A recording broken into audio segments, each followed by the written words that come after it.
Hi, this is Chris Heller, Chief Real Estate Officer at Ojo Labs. Super excited today.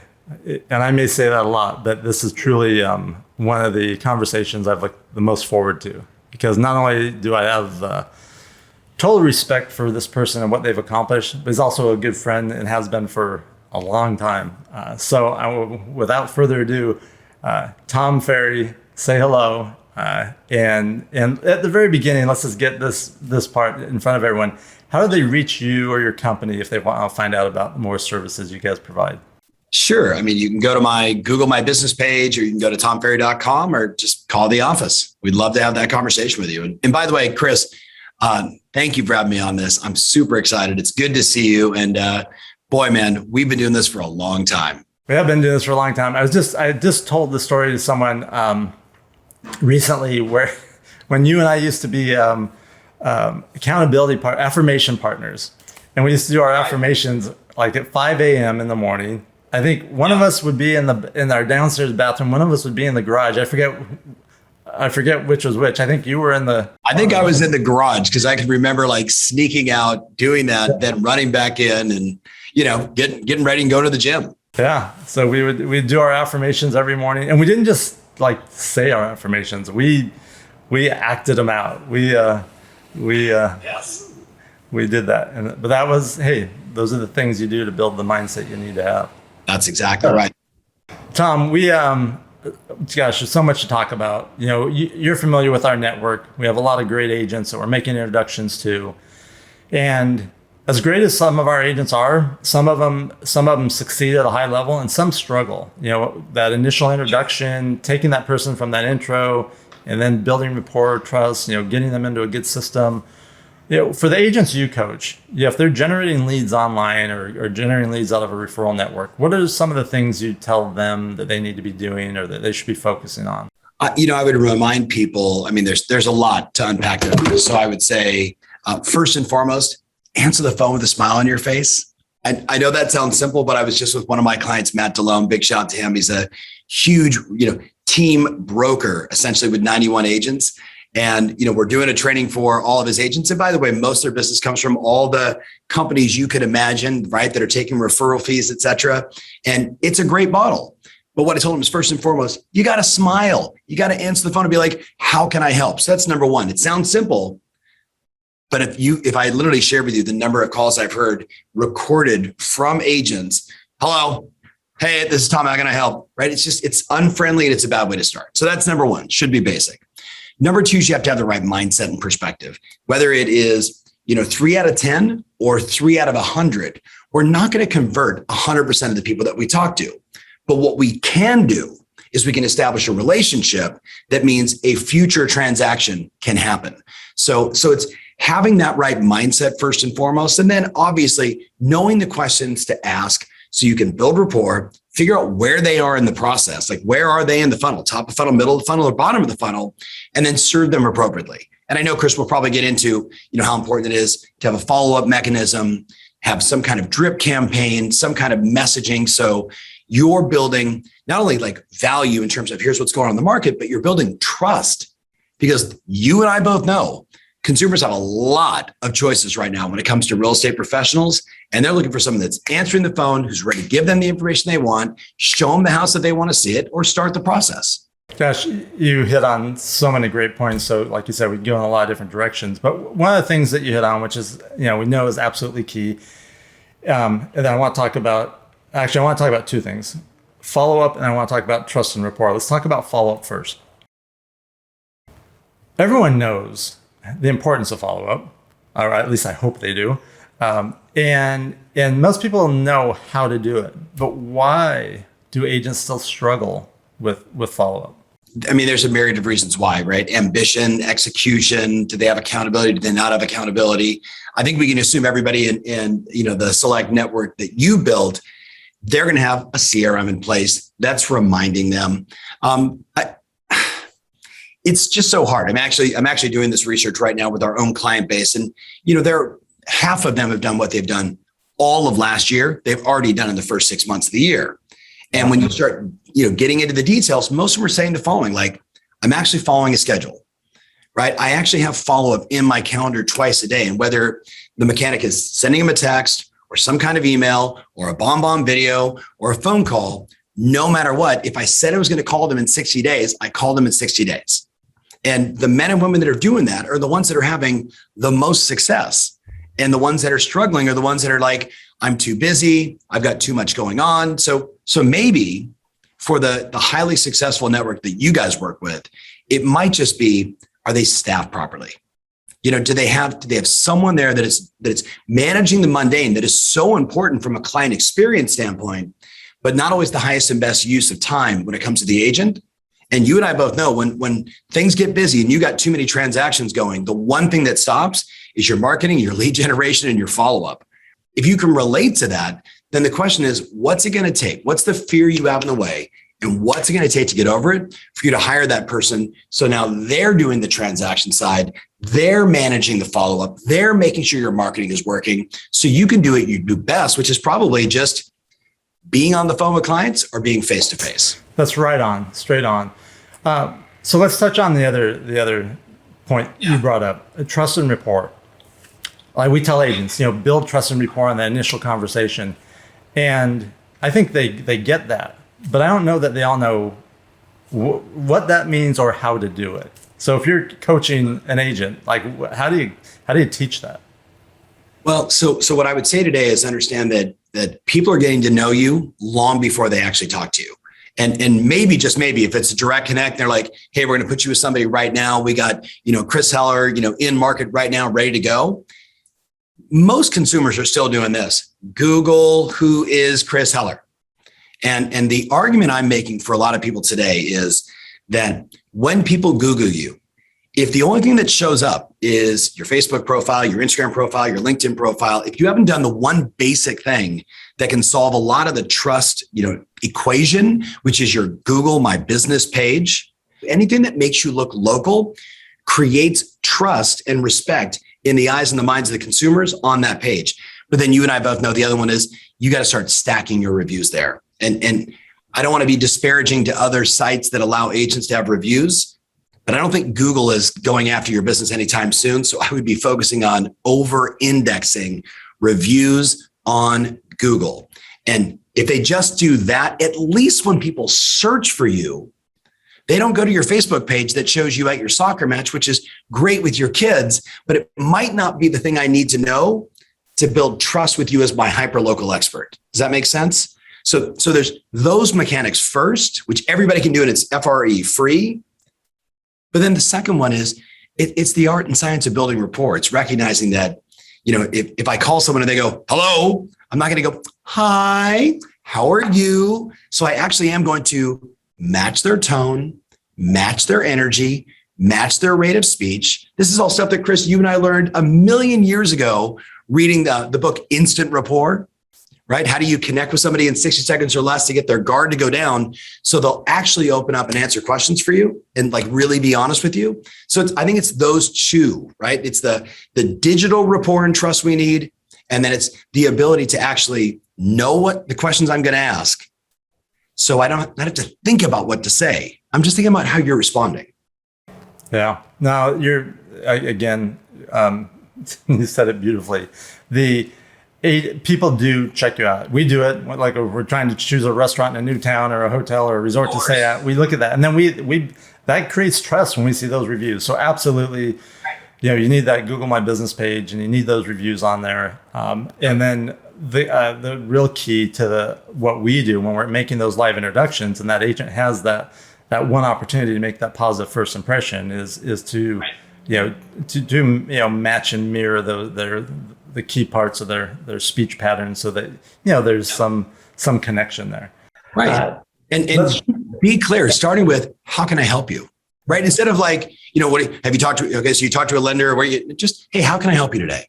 We've been looking at properties, for a while, and it's been troublesome, and every one we fall in love with already has 5 offers on it, but it's showing it's still active. Like I think asking the right questions and having a lot of empathy for where buyers are at today. This is not an easy market for any buyer at any price range. You and I just talked about it before in the places that we've looked for homes and how we've traveled.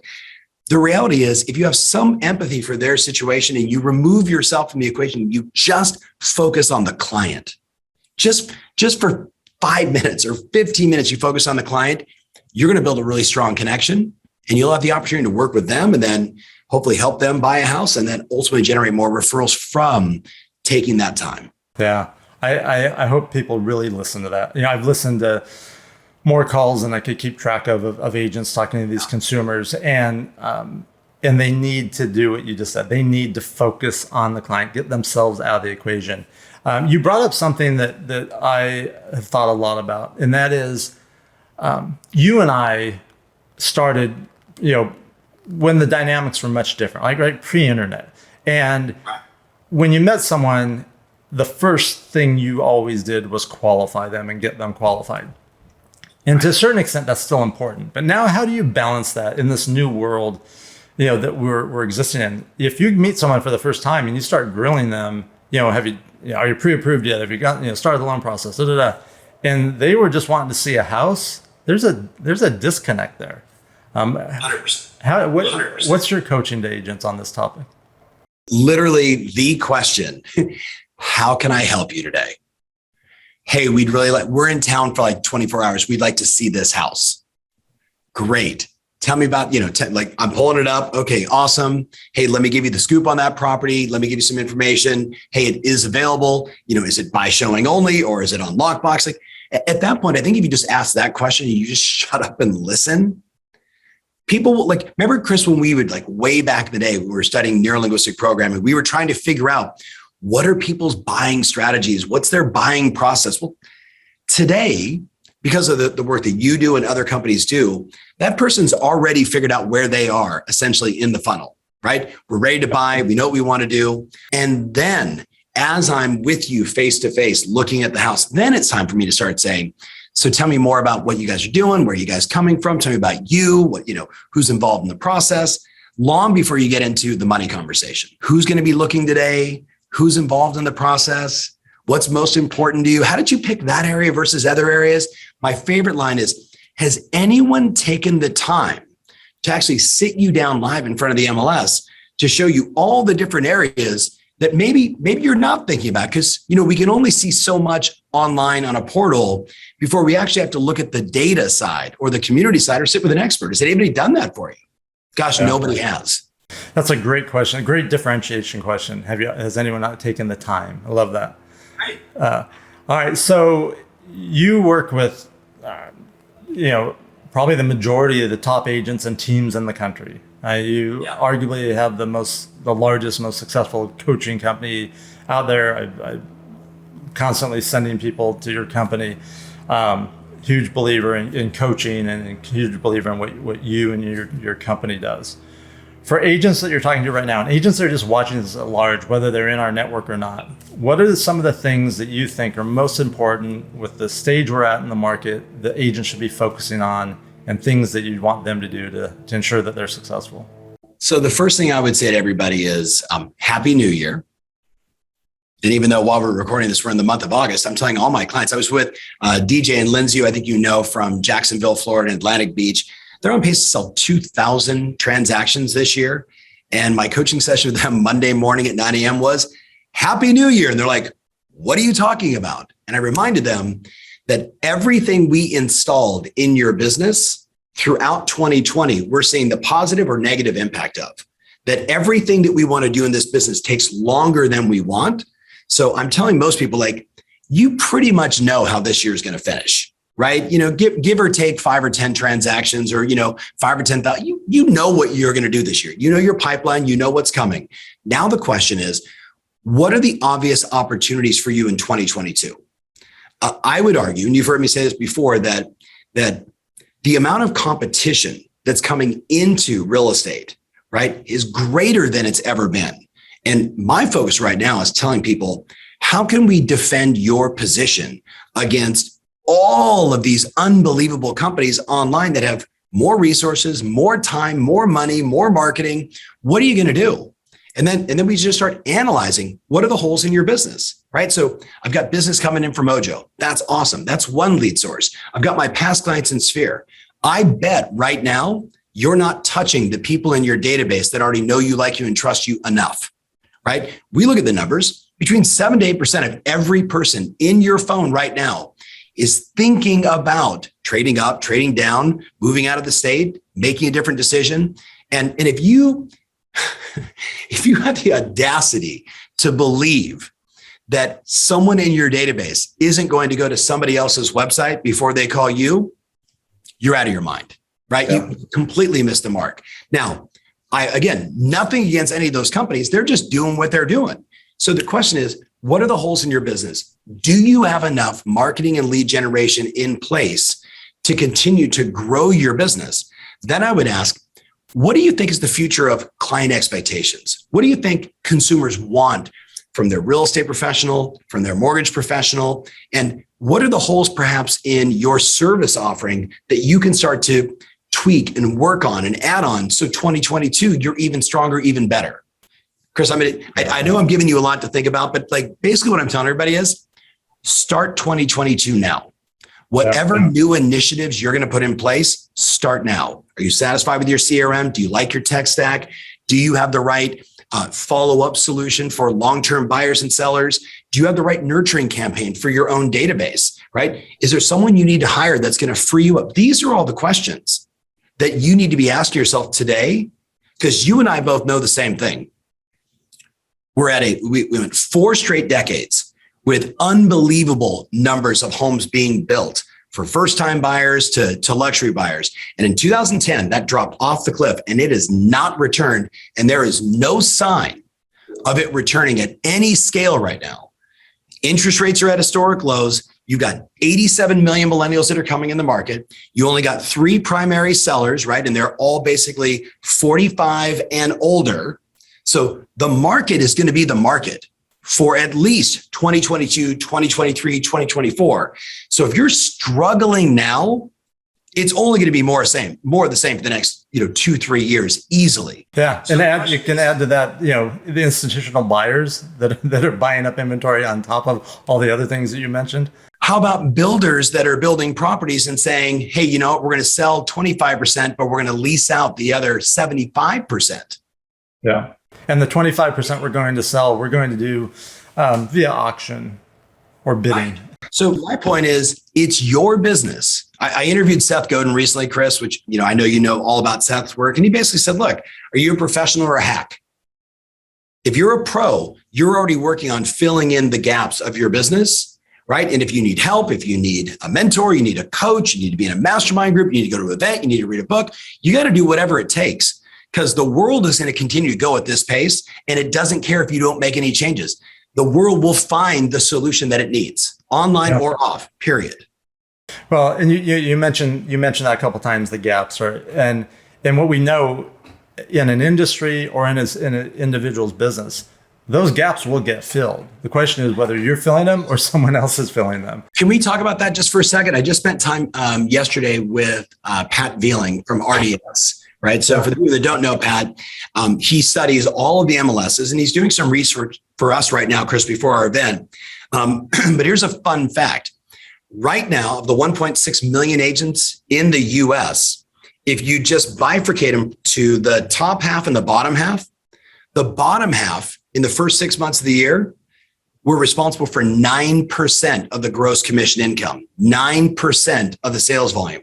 The top half did 91%. Chris, you and I have been in this for a long time. I've never seen the numbers like that before. The flight to quality is so real, but you and I both know, I'm now looking at the top 1% did 18% of all the business. The top 5%, it went to like 25% of all the business. So I'm getting all this research to present, and I'll send it all over to you. You'll eat it up. What's happening is teams have taken over the world, right? Great agents have figured out how to leverage themselves and solve problems at scale. And a whole bunch of people are looking at this and saying, wait a minute, this is an incredible business where I could make $400,000 a year, $800,000 a year, $2 million a year, $10 million a year. Because the competition isn't that strong in this business. Yeah, I love it. And I love those stats. And that's really eye-opening. And that's if agents aren't paying attention. You touched on, back to the gap conversation. Yeah. All you have to do is look at yourself as a consumer and where your expectations are and how you like things and how you want things. And then look at your business and say, okay, where are those gaps? Am I providing that type of experience? And if not, what do I need to be doing differently? Yeah. All right, so let's end it with this. You're going to be doing your big event. You're going to be talking to thousands of agents. What are some of the, and I know you're working on it right now, but what are some of the key topics that you think agents really need to be hearing about at this time in the world? It's so different because I acknowledge, first of all, it's such a big question. And it's the reason why I've got 3 days and why I've literally got segments where I'm talking to people that are emerging in the business and what they need to do versus, hey, if I'm thinking about scaling my team, there's a whole separate conversation over there. All right, so let me narrow it down because I think there's a question that's been probably in existence since the beginning of time in the industry, and that is agents know that they should be generating new relationships, leveraging the CRM, doing those things. The question that I always hear agents asking is, what's the best way to stay in contact with those people, stay top of mind, and how often should I be doing that? Yeah. And that's still a broad question, but just in general, what are some of the thoughts? So what I would tell people is you're in the trust business before you are in the home buying and selling business. So then the question then begets, what is the most effective way for me to scale trust and stay top of mind with my consumers, right? With my past clients in Sphere and the people that are somewhere in my funnel and I'm prospecting. What I would tell people, what we absolutely know is the guy or gal who creates consistent content in 5 or 6 different buckets, right? How's the market? This is my personal life and the things that I'm into. I have a Vizsla dog and I've got 2 kids in college and I've been married, right? You actually expose a little of your personal life. How's the market? What's your life like? What's going on in your community? What are the new things that are happening in the industry, right? Like I literally tell people, you should be talking about iBuyers and power buyers, the empowerment movement of like, we'll give you the cash so you can go buy the house, but we get the listing, yada, yada, like all these different models. Agents need to be talking about these things. That's the first thing. And it should be on YouTube and Facebook and Instagram and all that stuff we know. But back to your question, agents that put 1 or 2 of those videos into an email every single week to their database, where they become the knowledge broker. They become the mayor. She becomes the expert because every week she's like, today in Encinitas, we've had 35 new listings hit the market with an average sales price of blah per square foot. And last week we had this many open escrows and we had this many closings. This is what's going on in the market. But if you're curious about the actual value of your home, give me a call, let's talk, etc.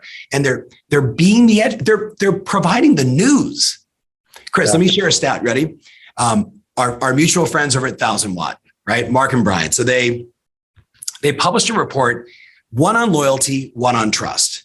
And the interesting part around the loyalty conversation, which was basically, ready, 46% of consumers want to know from their agent, how much is their home worth?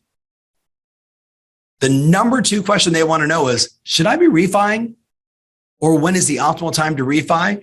Then you look at the mistake is agents aren't communicating at all with their database. So I would say to you, you're in the content creation business, but not content because you want to be like, woo, I'm on TikTok, look at me. But you want to be the voice of reason for the people that are in your database. And what do they want to know? And if you're like, I don't know what they want to know, there's a wonderful website you should write down called answerthepublic.com. You type in answerthepublic.com and literally, Chris, I can go in there and say, Austin real estate, and hit enter. And it'll scrape the internet for the 80 questions that are being asked the most about Austin real estate, Philadelphia real estate. And you can do whatever subject you want. Then I tell people, if you're not fancy as a writer, there's a wonderful site called conversion.ai, which you can just take one of those questions, put it into the video script writing, hit it, and it'll write 3 or 4 scripts for you. And then you could just read the script into the phone and publish it. The point is, the resources are everywhere for you to stay super connected. You got to become more resourceful, schedule it, hire someone, and get it done. Like, I can't thank you enough. I'm sitting here going, I'm going to listen to this a couple of times. And so I hope everyone watching this watches this a few times, because Tom shared more great ideas than you'll be able to jot down or absorb. So Tom, thank you. I know how busy you are. I never take for granted the time and our opportunity to connect. So thank you very much. Appreciate you, man. Thank you so much. And everybody, I wish you all a happy new year.